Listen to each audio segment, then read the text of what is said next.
ઓમ અસ્તોમા સદગમય તમસોમા જ્યોતિર્ગમય મૃત્યોર્મા અમૃતમ ગમય. ઓમ શાંતિ શાંતિ શાંતિ. નમસ્કાર મિત્રો, હું રજનીકાંત સેન્દ્રજા રેખાબેન નર્સરીમાંથી આપની સાથે વાત કરીએ છું. મિત્રો, આપણે વારંવાર કહેતા છીએ કે જે વર્ષે વરસાદ વધુ હોય એ વર્ષે કેરી આવવાની શક્યતા ઓછી હોય. એવું જ આપણે કંઈક બન્યું છે. આ બધા આંબા જે છે ને એમાં પાણી થોડીક ઘણું હોય એટલે કેરી ઓછી આવે, જૂજ પ્રમાણમાં આવી છે. અમુક ફળ આવ્યા હોય એટલે એ ટકે પણ ખરા, પણ મોટા ભાગનું ફાલ છે એ ખરી ગયું કે પાણી વધારો થયો એટલે આમ તો આંબા ખાલી જેવા જ દેખાય છે, પણ જૂજ પ્રમાણમાં કોઈ કેરી હોય. તો હવે મિત્રો શું કરવું એ માટે? તો એ માટે આપણે એક આ જે અત્યારે કોરામણનો માહોલ છે, તો આંબાનો ગ્રોથ વધી ગયેલો છે અને એના માટે આપણે હવે એક જ કામ કરવાનું રહ્યું કે એનું કટિંગ કરી નાખીએ. બરાબર, જો અત્યારે કટિંગ કરશે ને તો એની અંદર ચોમાસું હશે ને તો 2 ફૂટ આવી જાય. તો મિત્રો ચાલો આપણે હવે જોઈએ આપણે એનું કટિંગ કેવી રીતે કરીએ. મિત્રો હવે તમને એક વાત કહું કે આપણે થોડાક લોભી તો છીએ કે નથી સબસ્ક્રાઈબ કરતા, નથી શેર કરતા, નથી લાઈક કરતા, બસ જોઈ અને સ્ટ્રોલ કરી આગળ વહી જાય. તો મિત્રો તમે અમારી ચેનલમાં પહેલી વાર હોય તો આ ચેનલને લાઈક કરો, શેર કરો અને સબસ્ક્રાઈબ કરો, જેથી આપણા જેવા ખેડૂત મિત્રોને કામ લાગે અને અમને થોડુંક પ્રોત્સાહન મળે. તો મિત્રો આપણે હંમેશા છે ને હાલતા ને ચાલતા વિડીયો બનાવીએ. આપણે કાંઈ બીજું એડિટ કરવાનું આપણી પાસે ટાઈમ નથી, કારણ કે મિત્રો જે આ બધા આંબામાં જ્યાં છે કેરી આવી છે, જ્યાં કેરી આવી છે ને એ આંબાનું કટિંગ આપણે નથી કર્યું. નથી કરવાનું કારણ એક પણ બીજું, એ પણ તમને હું પહેલાં જણાવી દઉં.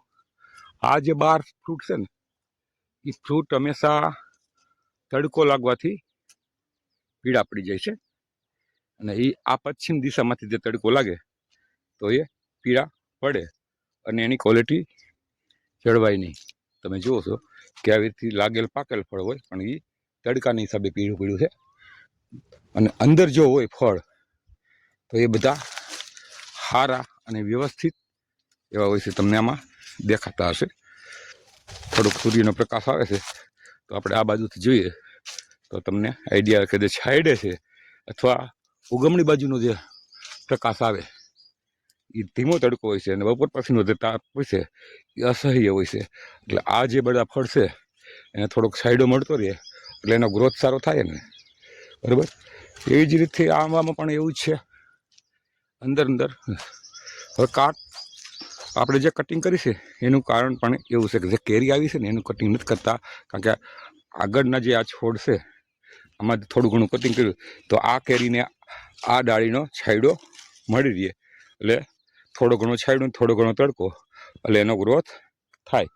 બાકી જે આંબામાં વચ્ચેના ભાગમાં છાંયડો વધુ રહેતો હતો અને હવાની અવર જવર નથી થતી, એ આંબાને આપણે કટિંગ કરી અને સાફ કરી નાખ્યા. આ જે આડો આંબો હતો એને પણ આપણે કટિંગ કરી નાખ્યું.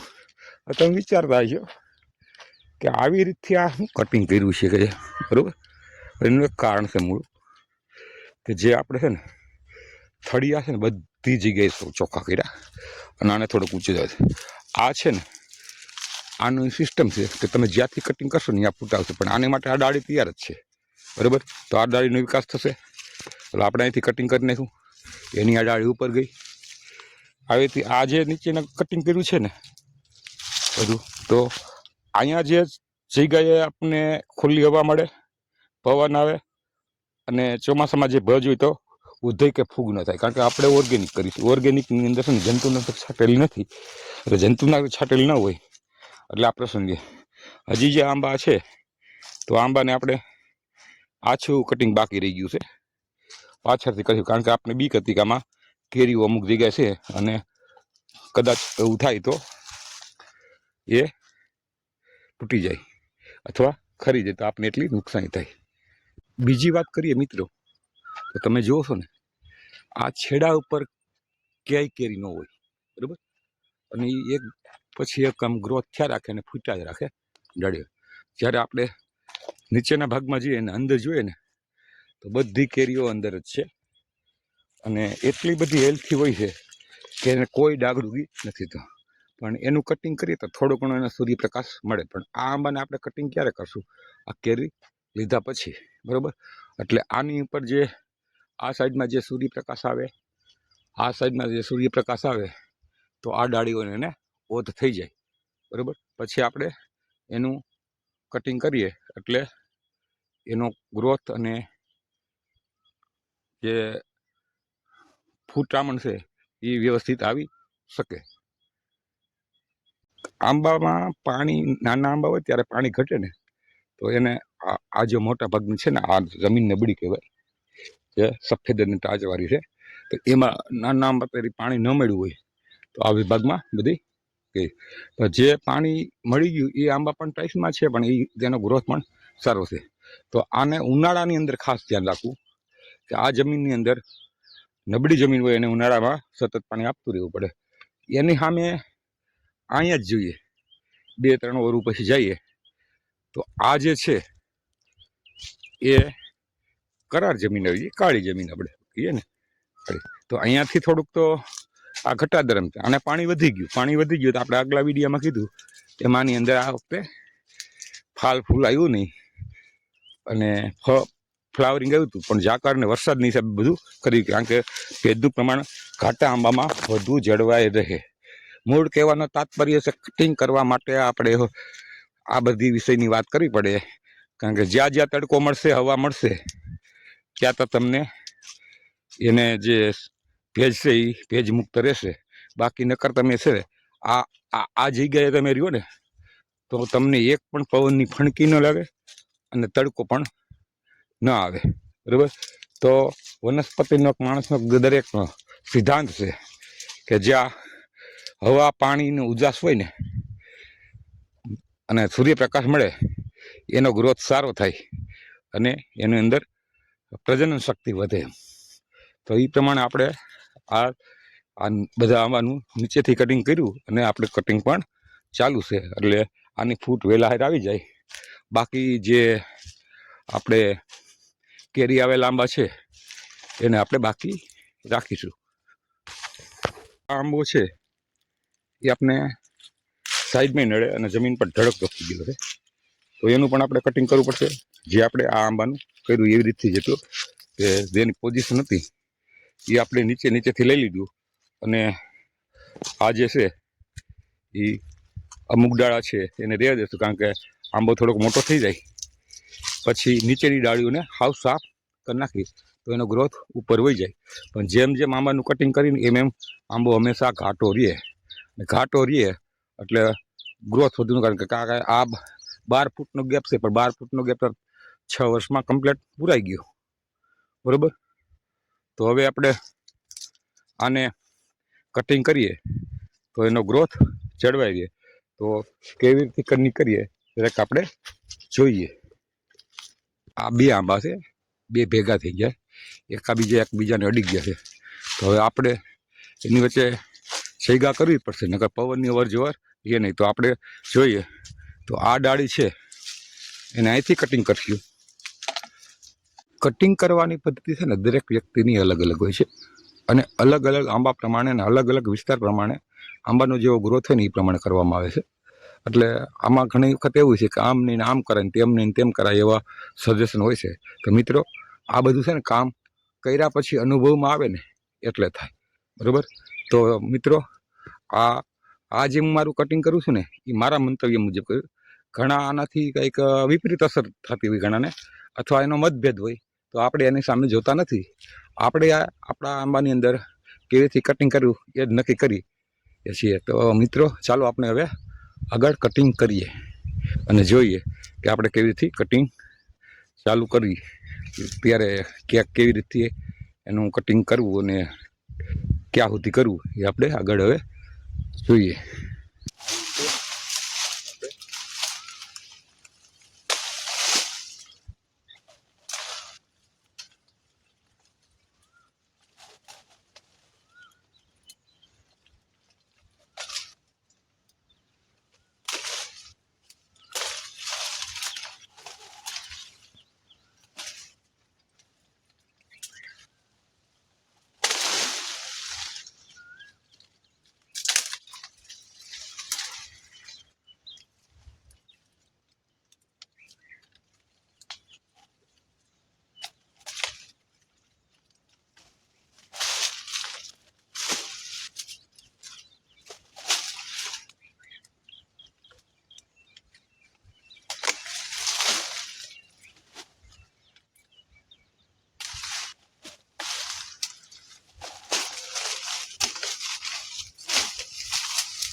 થી બે આંબાની વચ્ચે આપણે કટિંગ કરી લીધું, જોયું તો થઈ ગઈ જગ્યા.